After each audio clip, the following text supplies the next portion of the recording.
launching downfield, underthrown and intercepted. Kaylee Ringo has an escort down the sidelines. Heartbreak, All the way to the end zone. despair, let down, choke. These are words Atlanta sports fans are all too used to hearing. 2 on the way. Chopper out to Dansby. Until now. Dansby throws to first base. Is this happening? No more negative expectations. No more playing the victim. No more fair weather freeloaders. No more. 38-yard field goal by Morton Anderson. The hold, the kick, it's on the way, it's up and good. The Falcons are going to the Super Bowl. The Falcons are going to the Super Bowl. From the Mesmerized Studios in Woodstock, Georgia, Bleav Entertainment proudly presents Bleav in Atlanta Sports with your hosts, Robert Taylor and the Commissioner, Mark Rich. Ladies and gentlemen, boys and girls, children of all ages, welcome to the three-ring circus that is Bleav in Atlanta Sports. I'm Robert Taylor. This is my co-host, my PIC, my ride or die. We could go on forever, but the Commissioner, Mark Rich. Always great to be here, Rob. It is always great to be here, and like we had our first episode, and we want to thank everyone who tuned in and gave us feedback because we've got quite a bit. We got a lot of, hey, you might be onto something here. Hey, Atlanta does deserve another choice. Atlanta does deserve better, like a hometown show, kind of things like that. So thank you. We've gotten in 5 days like 200 views on YouTube, which if you would have asked me how many people do you think will watch after 5 days, I would not have guessed even remotely close to that. So that's very cool, but we have some housekeeping.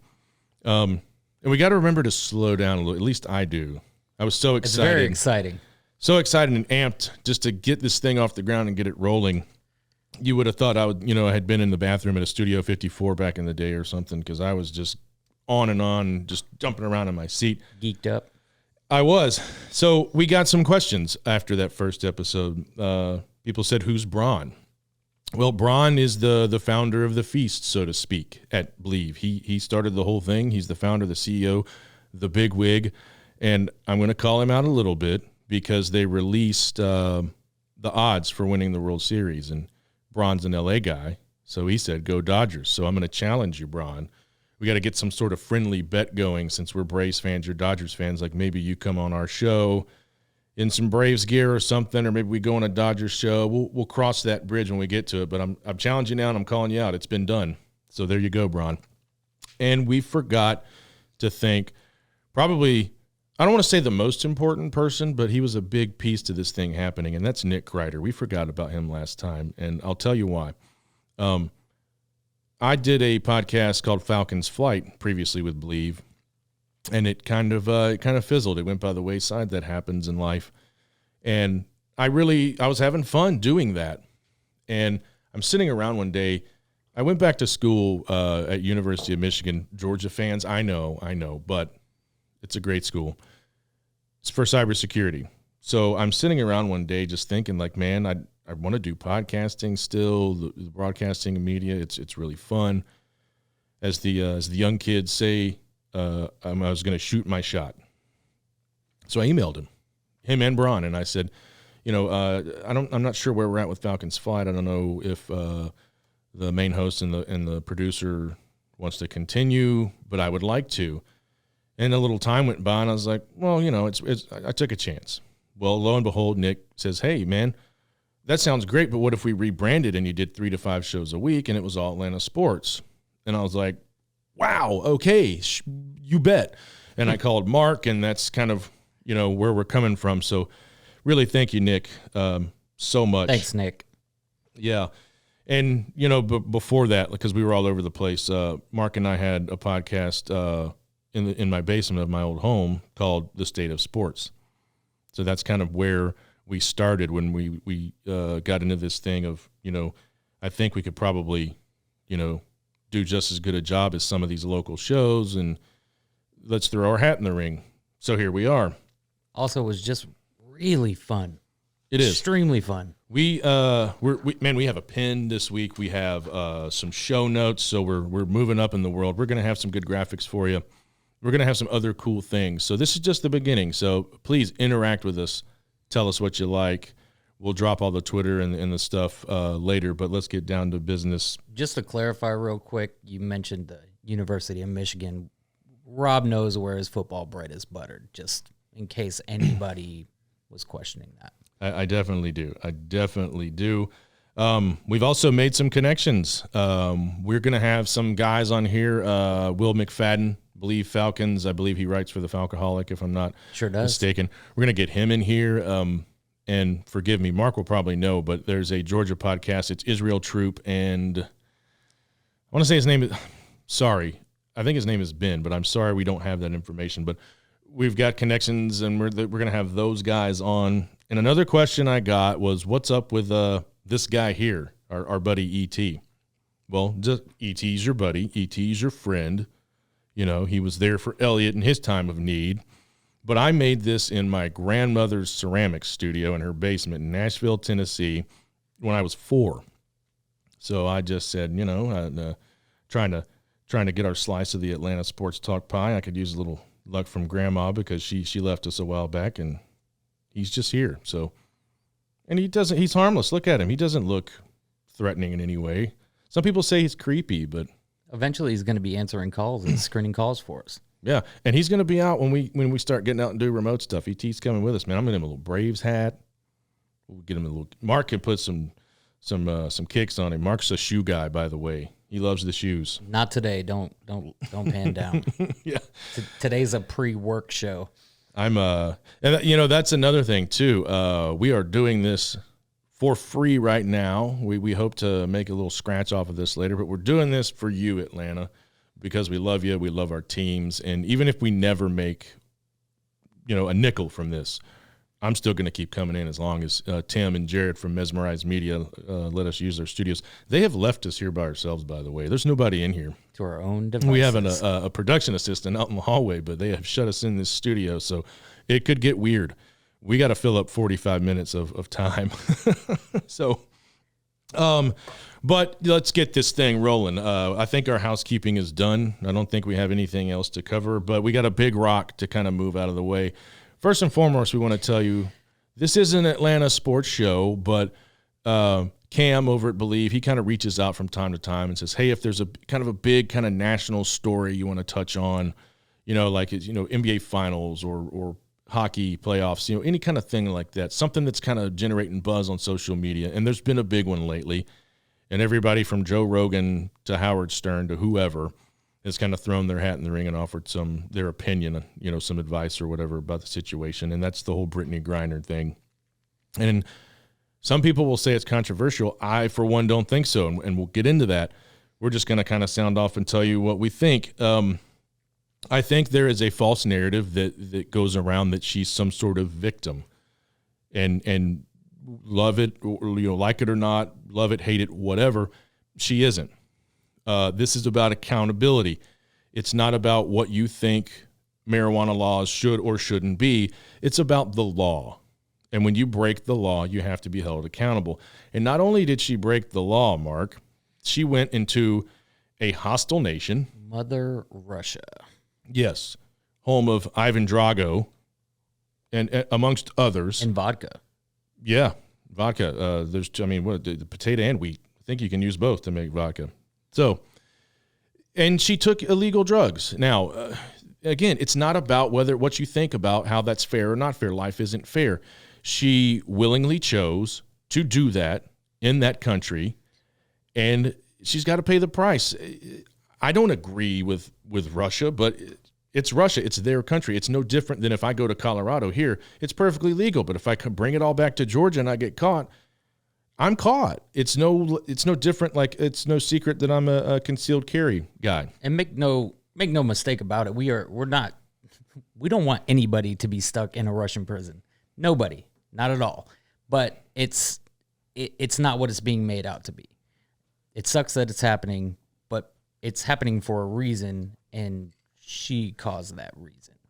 Yeah, and it's not about gender. It's not about sexual orientation. It's not about race. It's not about any of that. She did that. And, you know, if it were anybody else, if it were me, I wouldn't be coming home. I mean, and I'm really tired of people making things into something that it's not, because this is one of those things. She didn't have to go there to play basketball. She's not living, you know, hand to mouth. She makes a pretty darn good salary, and we'll cover this in a minute, in the WNBA. I don't know what her wife does. Maybe she doesn't work, but if she does, that brings in more money. She chose to go to Russia to play basketball. She could have used her celebrity and her connections anywhere in the United States to do other work in the off season. She didn't. She chose to go to Russia. She made a mistake. She's got to pay for it. Mark has something on that as well, and he'll tell you. I'll let him share that with you. But if you're going to bring her home, you better open the gates and let everybody else out that's, you know, in for a marijuana-related offense. Another thing that she did, and this is a fact, is she said she willfully signed paperwork, documentation, whatever, in Russia, which, again, to remind you, not to beat a dead horse, it's a hostile country. She didn't know what was in them. Would you ever, if I said right now, hey, Mark, sign this, are you going to be like, what is it? Absolutely not. Yeah, Nope. you know. Nope. And I didn't know this. I knew what they were trying to do, that Russia had a guy, he was considered a war criminal, that they wanted to make a trade for, but tell them who it was. So the arms dealer that they're discussing the trade for is Victor Bout, who's nicknamed the Merchant of Death. And I'm not 100% on this, but I am fairly certain that is the guy who Nicolas Cage's character in Lord of War is based on. So again, I don't want anybody to be stuck in a Russian prison right now. But if we're talking about trading somebody who willfully brought marijuana into Russia, who did something wrong, for the Merchant of Death, I think we got our priorities a little bit backwards. And you know, I was gonna do some kind of funny little skit involving that, but we don't need to. I think you kind of get it. It's just, there are a lot of people out there saying she shouldn't be treated this way and this and that, and it's just not. It's not true. You're making it up, and you're making this into something that it isn't. And people also said it was about income inequality, and that's BS too, because she's not underpaid. And I'll tell you why she's not underpaid is because they don't have the money to pay her. Everybody's like, well, LeBron James makes $10 million in this and $20 million that. Well, LeBron James is LeBron James, first of all. He's got his fingers in a lot of pies, but he also plays in the National Basketball Association. The highest valued NBA franchise, if the interwebs tell me the truth, is the New York Knicks at about $5.8 billion. Ooh, that is a lot of money. Even if you're a billionaire, that's a lot of money. The highest valued WNBA franchise, and if you guys out there want to do your homework and prove us wrong and drop something in the comments or send us an email or a tweet, by all means. But if the internet is telling the truth, which a lot of times it doesn't, but pretty sure this is a valid source, $44 million. That's a huge difference. The NBA also subsidizes the WNBA because the WNBA loses money each season because right now they're not putting out a good product. It's an inferior product. They play to empty arenas. I don't know what they're selling in merchandising, but probably not a lot, not in the stadium. Nobody's buying beers and food and tickets and all the things that go along with running a successful business. It's not a successful venture right now. And I'm not saying women athletes aren't good.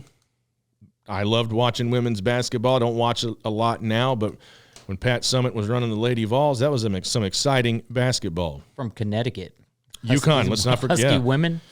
So, you know, I'd love to hear what Pat Summitt would have to say about the Griner thing and the whole the WNBA as a whole, but it's just a weird thing. It's a weird thing to get off on, like the comparison. Well, if that was LeBron, he'd already be home. Like, I just don't understand why we would compare. It's like we always have to find something to talk about, no matter what it is. You got to find something to talk about, and we have nothing against the WNBA, but when you get into the conversation about it, it's literally there in black and white. The NBA pays for it. Mm-hmm.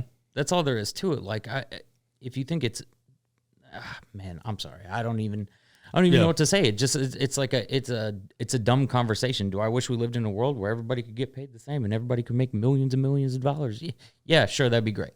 But yeah, it's just not. It's not what it is. The NBA is such a far superior product, and it's on the upswing, and it's literally paying for everything. So to knock the NBA to say you're not getting paid enough while they're essentially paying you, I don't get it. Above my pay grade. But now this is another topic for another show. Sports team owners spend like drunken sailors. There's bench warmers in the NBA making $12 million a season. They never see the court, but you get it, guys. And look, if that doesn't sit well with you, then that's your opinion. You're entitled to have an opinion. But these are just facts. This is what has happened, and this is what is happening. And that's kind of, we just wanted to bring it to the surface and say, look, this is what it is. Stop making it something it's not, because the facts are there. Can't really refute it. So that's out of the way. We talked about it. Everybody knows how we feel. Let's move on to probably the next biggest topic, but it comes back home to Atlanta, and that's our Atlanta Braves. They went up to Flushing, and boy, they came home with their asses. Came home with their asses in a sling. But this is where I come out and get on my soapbox, and where we try to change that loser's mentality, that narrative. There's a guy, I don't know his name. He came out on Twitter and said, well, we might as well just settle for the wild card because we can't beat the Mets. And that's what I'm talking about, Atlanta. If you're one of those people, get out, leave, get off the wagon. We don't want you, loser, because nobody in that Braves clubhouse thinks that way. If there's anybody on that team that thinks that way, they ain't saying it out loud. But Strider sure doesn't. Ooh, yeah. I mean, he said, hey, you know what? We got roughed up. We'll see you in October. We'll see, because let's not forget, we still have the rest of August. We still have the rest of September, and we play the Mets 7 more times. A lot can happen. The Mets could still Met. Will they? I don't think so, because they're a very good team this year. But this whole thing of, well, let's just shoot for the wild card, nobody in the Braves organization is saying that. And by the way, for you Atlanta fans out there who are having this, oh, well, we just choked it out, typical Braves, whatever. Atlanta just became the last team in all of Major League Baseball, not just the National League, all of baseball, to lose 3 games in a row. Every other team in all of baseball, the mighty Dodgers, the mighty Yankees, everyone had lost 3 games at one clip or another during the season. Braves hadn't till we went to New York. But that's why you play the game as well. It's part of the excitement. Man, I would love nothing more than, because how awesome would it be to come down to the wire? The last 3 games of the season, I believe, are here in Atlanta against the Mets. I've been talking about it with a lot of people. That would be insane. Those tickets are already sold out, clearly. But I would love to go to that series regardless of it, if it came down to that. But if it does, it's going to be a packed house and a madhouse all at the same time. And this is a cheap pop because every sports broadcaster uses it, but it's true. Electric. Oh, the atmosphere. You could just feel the static in the air. It's October baseball. It's down to this. This last 3 games, who's going to win the division? So there's so much to look forward to. And the Braves are not out of it. I think, got 6.5, 7.5, something like that, right in that neighborhood. I didn't get an exact figure before I came in, but 6.5, I believe, is accurate. That's just what I'm saying, And a couple of things happened up there that it's not an excuse. It did happen. The Mets got a pretty favorable strike zone in some of those games. It was well documented and well discussed.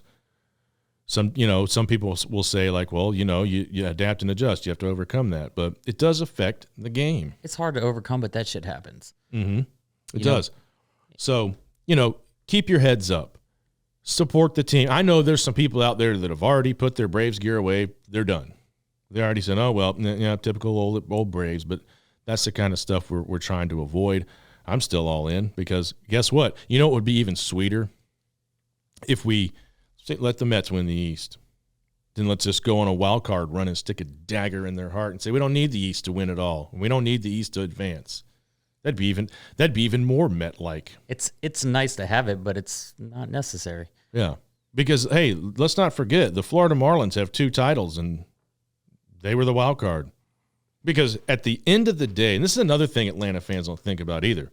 As soon as the season's over, your record is 0-0. Everything you did all season leading up to this, it's gone.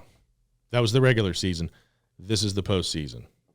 Now, they've got DeGrom. He's an old vet. I think he's 34. Scherzer has loads of playoff experience. They got Buck Showalter as their manager. Great baseball guy, great manager. He's part of the reason the Mets have probably turned it around. So, hey, this is the competitive spirit. This is why you play the game. This is why you watch, to see 2 teams battle it out and go highs and lows, ups and downs. And so just remember, Braves fans, there's still got a lot to live for. This team's got a lot of fight left in it. And who knows what's going to happen, man? Who knows who's going to be the hero of the end of the season and break out? It's Acuna got held back, I think, in one of those games. I don't know if it was the last one, but one of those last games, kind of stiffness, soreness. He's been a little banged up. People think maybe he's still a little timid with the knee, but Odorizzi had a pretty decent, debut, but he lost. He could turn his game on. Charlie Morton's starting to heat up. Soroka, I don't know if he'll make it back, but he is throwing some simulated games, and he's on the comeback. Man, it would be fingers crossed. It'd be the fairy tale if he was able to make that extended roster and kind of maybe do some bullpen work or something. But going into next season, think about next season. If he's able, because some guys, and I know he's a competitor and he's an athlete, but some guys, when you're out that long and you have those setbacks and those injuries, sometimes you lose that edge, that mental edge and things, and it's hard to fight back and come back. Chris Medlin did it a couple of times with Tommy John, but think about next season. Soroka, Fried, Kyle Wright. And it's scary. Yeah, and they say that DeGrom is a guy who is going to test the free agency waters, and he may, the Braves are a front runner now. He's from Dayland, Florida, and he was at some games while he was hurt. He was spotted, and he watched the Braves growing up. And again, it's another one of those jackass remarks. Some guy on Twitter was like, when is my childhood team ever come up when signing with a team? And I was like, are you kidding me? How many times it's happened a lot when you hear a player go, oh man, it was always my dream to be insert blank. Yeah, you don't say those things early on because you don't really have a choice in the matter, but I'm sure it plays a factor. Like if it's a possibility, of course you're going to steer that direction. I don't know. Again, people just like to talk to hear their own voices. Yeah, and I just couldn't believe that. I was like, yeah, I'm telling you, if the Braves have the money, and I got another fun little stat for you, a little fun fact. If the Braves have the money and he's serious about testing the waters, yeah, he could be like, you know what? I don't know if he lives still near Dayland or has a home there or family or whatever, but if he does, it's like, hey, I could play for the Marlins, but who wants to play for the Marlins? No. I could play for the Rays, but who wants to play for the – no. Braves are right up the road, close to home. They got a championship caliber team. They got a great coach. It's a class organization. What do you got for me? Now, here's another thing. And the Mets don't have them. Yeah. Well, some guy also fired back with Steve Cohen paid $60 million for a stick figure. So the Mets are going to have money to throw at him, but maybe maybe he's not happy there. Maybe he is ready to move out and play for another team or who knows? Maybe DeGrom is a kind of guy that, if they dump the Brinks truck on him, he goes, well, I'll stay in New York. So sure, money talks. But don't act like that's not a thing and it couldn't happen. There are tons of MLB guys who, if given the opportunity and the contract is right and everything is right, to play for the team they watched growing up and like they dreamed, like when they're in the backyard, playing for the Braves or the Yankees or whoever. Of course, that's something you think about because it's a dream come true. Yeah, when I was 10, I would pretend I was Dale Murphy or whoever. Yep. So anyway, But the next fun fact is from April through June, Liberty Media put out a report of revenue. Did you see that? Yes. Well, it was pretty awesome because guess what? It was to the tune of $260 million. So if you don't think the Braves are going to have some money to spend, think again. And if you don't think they stopped being just a line item for, oof, man, I'm not in the boardroom or everything, but all signs would point to the fact that Alex Anthopoulos and everybody's kind of talked to him and said, hey, give us something you give us the ability to put out a good product, and the fans here in Atlanta will spend the money. Well, it's clearly a good investment. Yeah, that model last year. But that's the thing, too, is what I want to remind people, and our kind of mission here is to change that narrative, is that when there is that downswing, keep coming in. Keep spending money. So, it would seem that they've, finally, come around to the fact that if you put a good product out there, that the Atlanta fans will be supportive and spend money, a lot of money at the ballpark. But that's the thing that we're trying to do, too, is, hey, when you go on those downswings, keep going, keep supporting the team. Just don't pack it all up and stop going to the stadium. Like I said last episode, it's still fun to go down to the park, and, it's cyclical. It all goes up and down. But if you still have the support and everything, and, it turns around pretty quickly a lot of times. But that's another question we'll ask. And we got about like 15 minutes left, so we do have some other stuff to cover. Like, I've always asked this question of you. Do you think the fan sentiment in Atlanta and kind of how we're perceived to the outside world keeps, and is it even a factor, but does it keep some talent from coming here because they know that they can, be kind of fair weather and kind of moody, and, one week they love you and the next week they're ready to run you out of town on a rail, and then, one season you do great and the place is packed, and the next season you kind of stumble a little bit and they go elsewhere? They've said it so much that you kind of feel like that's a thing, but I just don't know. Like, I don't feel like – I feel like a person looking for somewhere to go in the offseason isn't going, well, if they're not very good, less fans are going to come there. They see the players, hopefully, and they see the opportunity to win, and hopefully that outweighs anything. So I think the fans have a huge impact on it, but I don't know that it's a huge deciding factor. But then again, I have no idea. Hopefully we'll get to interview some people that have a actual perspective on that. Yeah, we're working on working the lines, trying to get some guests, and it's a lot easier to get them as you kind of build your numbers up and make connections. But we joined a business group here in Woodstock that we're going to be interacting with, and that's going to be great. And, now, Mark, you're going to be a little conflicted because coming up, the Sox are coming in all the way from Boston, and they're playing the Braves for 2 games. But, I think there's a line in the sand now because you're the host of a blossoming Atlanta sports talk show, but you got roots back there in Boston, it may be time to kind of write that letter. You don't have to break up with them, but you may have to be like, Boston. It's a win-win situation for me. I've said it a million times. I'm going to stick with it. It's a win-win situation for me. I don't like to see either team lose. If the Red Sox win, that's great. It makes me feel good inside. But at the same time, I still want the Braves to catch up to the Mets, and I want good things for both teams. So it really is a win-win for me. I also kind of hate it because I don't know who to root for it. I just watch the game. So you're going to be Switzerland on this one. You're not. Yeah. Full blown Switzerland. I'm going to make you pick a side eventually. Well, all I know is the is Braves and the Sox play. You're going to get which way are you going? You gun to my head. I have to go Sox. Straddle the fence. Gun to my head. I go Sox every time. But I think they have to give out free coffee tonight because Rich Hill versus Charlie Morton. I think the average age is 40 years old in this pitching battle. Is Charlie that old? I think so, man. I think Rich is that old. Yeah, I think Charlie's like 36, 37. He's pushing 40, but hey, He seemed, like I said, it seems like he's heating up. Reading the sports pages. Looks like Charlie's kind of finding a stride here late in the season. But fingers crossed, because his post-game interviews are gut-wrenching. It's just like a defeated man who's given up on everything, lost everything. His dog just ran away. Like, it's tough to watch after he loses, but yeah, hopefully he's figured it out.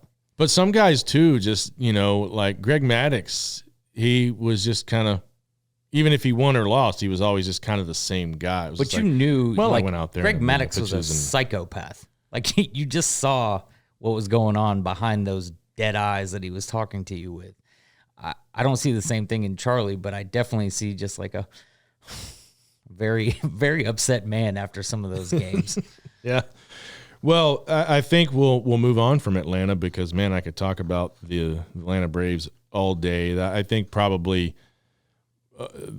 I hate playing favorites, but of all the Atlanta sports teams, like baseball for me is it. I think I love the Braves the most and love talking about the Braves the most. Not that I don't have love. I kind of have an abusive relationship with the Falcons. It's kind of love-hate. Well, this is literally why we work so well, is because I'm Switzerland when it comes to the Braves. I love them, but just like today, guess what? I root for the Red Sox today. So that is what it is. But we meet in the middle ground on Georgia because that's always going to be our heart. But I'm a huge Falcons and Hawks fan. Yeah, man, I love going to the Hawks games. But so speaking of Falcons, we'll move into that, and you being a huge fan, I think we're going to be able to make some things happen this year. But Mark has been for how many years now? 5, 6, 7 seasons. I don't know. He's one of the. It's a huge tailgate over by the Coca-Cola mural, and they're called the Bird Gang. And they have these amazing wings that he won't come off the recipe. Nope. And apparently the guy that makes them isn't in on the season this year. Oh, no, he is. Oh, he is. I thought you told me he wasn't. Well, no, good. 100% he is. So I'm gonna hire a couple of guys to come down there and put the screws to him, and either that or just come down and eat them. But yeah, we're gonna try to get some Bleav in Atlanta sports action down at that tailgate. But if you're wondering, there's a million bird gangs all over Facebook and wherever, bird gangs in Philadelphia, for God's sakes. But it's the ATL Bird Gang Tailgate Squad, if I'm not mistaken, on Facebook. If you want to follow us and find out what we're doing, feel free to stop by. Everybody's welcome. I'm telling you, when I say these wings are serious business, I'm not kidding. Like, they are amazing. I saw your post today, too, that Chick-fil-A is getting into the wing game. Man. It could be huge. I don't even know how to feel about that. They're either going to be really good or they're not going to be all that great. Or they're going to be like their chicken nuggets with bones in it. Yeah. Well, we'll have to see. And lemon pepper seasoning. They do the whole pickle juice thing when they brine their sandwiches. So I think some brined wings and pickle juice and fried them up. Man, I feel like there's no way it's going to be bad. I just still don't know how I'm actually going to feel about it. Well, we will see. It's coming. I think they're only testing them in Nashville right now, which is kind of weird because Atlanta's the home of Chick-fil-A. Like, why don't we get first crack at the wings? Why Nashville? That picture I posted on Facebook was literally lemon pepper Chick-fil-A wings, and you're testing that in Nashville, and that kind of pissed me off. Yeah. They've got hot chicken. Give us the Chick-fil-A wings, for crying out loud. Come on. So we'll let you we're going to dive into some Falcons preseason now. Why don't you take that and run with it? Man, we got our first preseason game this Friday at 6 versus the Lions up in Ford Field. Man, there's just so much going on. I've listened to sports talk. I read, and I watch Instagram videos. I see everything that's going on with the Falcons, and I'm just I'm at this weird place, and I think it's because the Braves won the World Series and Georgia won the national championship, and I just see everything through rose-colored glasses right now. So it's not bothering me in the least that the Falcons are rebuilding, or we're in this position where we're trying to make everything work until all that dead cap money comes back to us next year. But there's so much going on.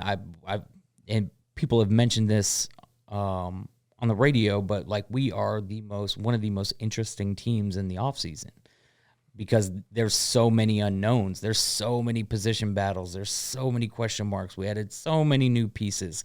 all the rookies. People are wondering why we drafted the way that we drafted. Like, everything that we have going on is interesting, especially for Atlanta fans. Atlanta fans, if you're not excited about the preseason, I don't even know what to tell you, because like, you have to see everybody for the first time.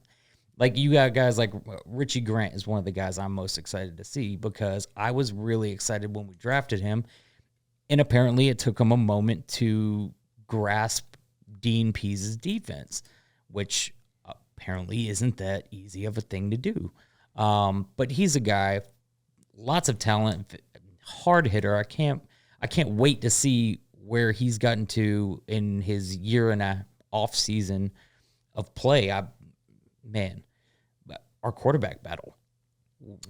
We get to see Mariota, who, you know, if he can resurrect his career here, that's great. That's one less thing we have to worry about fixing. That's a guy that Ritter can learn under, and hopefully Ritter will be our next guy. We get to see him in the preseason. We get to see, I don't know how much we're going to see of Cordero Patterson or Grady, like known products that we have. We might not see a whole lot of all those guys, but we have potentially a pass rush. Lorenzo Carter from Georgia. Very excited to see him. Obviously, anybody from Georgia on our team, and we'll talk about potentially Roquan Smith coming to Atlanta later. He wants out in Chicago. But that being said, I want to see a pass rush. The 3-game preseason now, hopefully you're going to see a lot more starters in the game early, get some actual competition rather than guys just competing for their job. But I think so many people are competing for their job in Atlanta that you're going to see everybody, literally everybody. Man, and when you talk Falcons pass rush over the last like millennium, it's kind of like Falcons pass rush.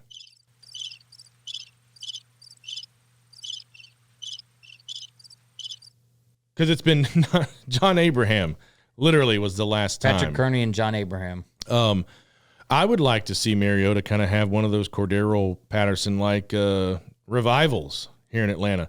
And Mariota's good. He's a good quarterback. He's got an arm. Somebody's got to help him with his wardrobe. I mean, when he signed with his contract, it looked like he went into some dad's closet. I mean, he had like the 1987 turtleneck and like some cable knit, like weird professor sweater, but let that man be. But resurrect your career, wear anything you want, my friend, anything at all. I'm not sold on Ritter either. I don't know. Well, no, but you can't be sold on him. Some people are. Some people, he said, I'm going to win a Super Bowl in Atlanta, and they're like, huh, he's the second coming. Matt who? Right. And, you know, like, that's ridiculous. Probably, but they're the same people that hated Matt, and then we draft Ritter, and they tell us his 40 time doesn't matter. Hate Matt because he's not mobile. Who cares about this guy's 40 time? Can he play quarterback? What do you want? But, again, I hate to see Matt go. I really do. But it's now put us in a position to move forward. We're building from here on out. So, like, I'll never forget Matt. I love Matt as a Falcon. But he's gone now, and now we have this like ball of clay. Yeah, and you can't live in the past. You know, you just gotta kind of move forward. And we're getting our sign here, so we're gonna have to move on and wrap up. But you know, it's a new playbook. It's the second year in the playbook. But anytime you roll out a new playbook and a new administration, it takes some adjustment, and Arthur Smith's got to get his pieces in place. It just makes me wonder: was Matt Ryan ever really a part of the plan? Or was he just shining us on, which sometimes you have to do that. Well, that'll lead us into the whole Deshaun Watson thing and all that stuff when we give you that Falcons episode.